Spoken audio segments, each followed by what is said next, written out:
joining us this morning, RKS Bhadauria, former Air Chief.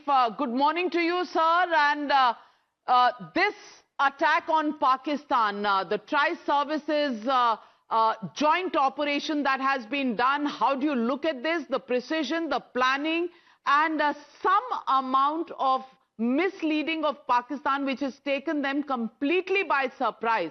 How do you look at this entire Operation Sindoor this morning? No, I think Operation Sindoor, the way it has been conceived and the kind of targets chosen, the number of targets, the nature of targets, the extent geographically, the depth, it's a very clear message, and it is exactly in line with what Honorable Prime Minister said. Unimaginable punishment for terrorists and their backers, and that is exactly what this is. That and it's a very strong and robust action, and a clear message to them that we will no longer keep quiet. Wherever you are, whichever place, however deep, whichever building, we will get you.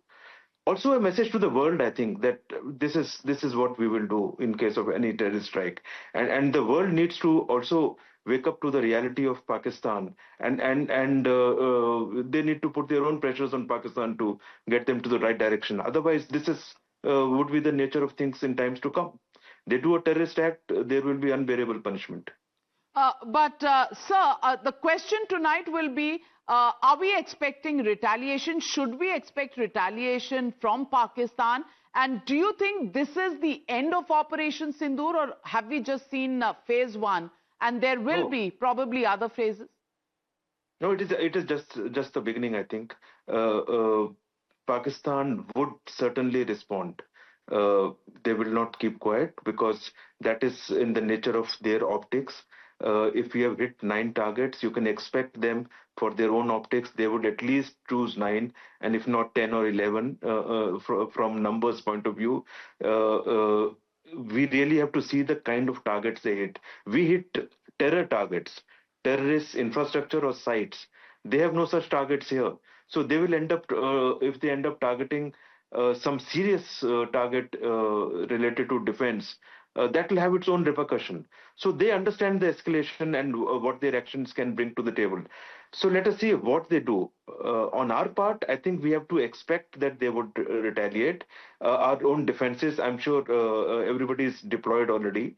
Our network is completely up. Air defense is fully would be on alert immediately after the time the target is struck.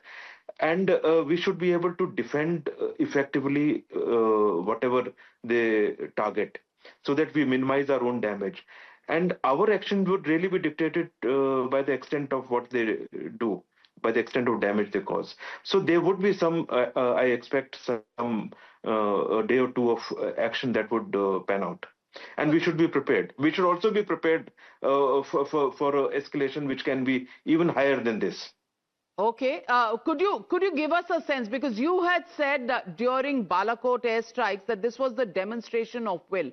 Operation Sindoor, what does that signify for you, and what kind of deployment of our weaponry, of our Air Force would have been done to get the results that we're seeing on our screens today? I think Balakot was a paradigm shift in terms of that if there is a terrorist attack, they never expected that Air Force will strike across IB and so deep. So that was demonstrated. That was another major shift in policy and the kind of actions we are ready to take. Okay. This is another level. This is much of how far we are going to go, and how strong action we can take. In terms of weapons, I think it's from the damage videos that are coming and photographs, I can see a combination of precision weapons, high caliber weapons and normal precision weapons, maybe some loitering munition, but largely weapons. And they have inflicted very serious damage from the kind of explosions that are visible. So do you think, India, of course, is totally geared up to take any challenges at this moment, but you are saying that you expect this to carry on for at least 2 or 3 days, and Pakistan most likely to retaliate? India all prepared? No, I'm sure our defense forces are fully prepared. Why I'm saying they would retaliate, because that is the kind of direction given by their army chief and their ministers as to what they will do. And for the optics, they would certainly take some action. It is important that we expect it. It is important that we contain it. So that our subsequent action we are able to calibrate suitably. If they are rational about it and are able to calibrate their actions towards de-escalation, I'm sure similar response toward de-escalator side would be from our side, and we'll be able to control the escalation quickly. It is my feeling that given the nature and number of targets, they would want to show or want to be seen as responding robustly too. And that is where the challenge lies in defending against their response, and thereafter really calibrating how we want to go forward.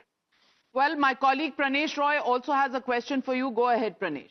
Sir, by striking Pakistan repeatedly, what we've done on 2 occasions in the past and now Operation Sindoor, has India called the nuclear bluff of Pakistan? Of course. At drop of a hat, they start with the nuclear saber rattling. Even in this case, they started the talk the moment this happened, the very next day onwards. So we have to, we are fully aware what their nuclear weapons are capable of, what we are capable of, and we from our side have never spoken about nuclear weapon use, etc., etc. They have spoken about it every time. And it is for us to take whatever actions are required, like we have taken, and we would be in a position to de-escalate depending on what action they take. Sir, when you say precision weapons were used, I want you to elaborate so that our viewers understand what we are talking about, sir. What kind of weapons?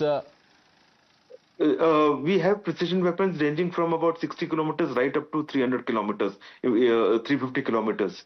Some subsonic, some really high supersonic. A combination of weapons depending upon targets. Some weapons, for example, in such areas, we could have expected some jamming, etc., in a very strong measure. So there are some weapons which don't get affected by jamming and yet have long standoff. They, in combination with other weapons, depending upon location of target, there would be a combination that would have got chosen. And from the kind of explosions that I see on the videos, some are heavy caliber, some are lower caliber. So important point is that it's a very calibrated attack. It is a very precise attack in order to contain the collateral damage and keep it to absolute minimum. I think that is also part of the strike planning, which is good. It is to give a very clear indication that we are only targeting the terrorist network and we don't want any civilians hurt or damaged. Well said, Air Chief Marshal RKS Bhadauria. Thank you very much for joining us.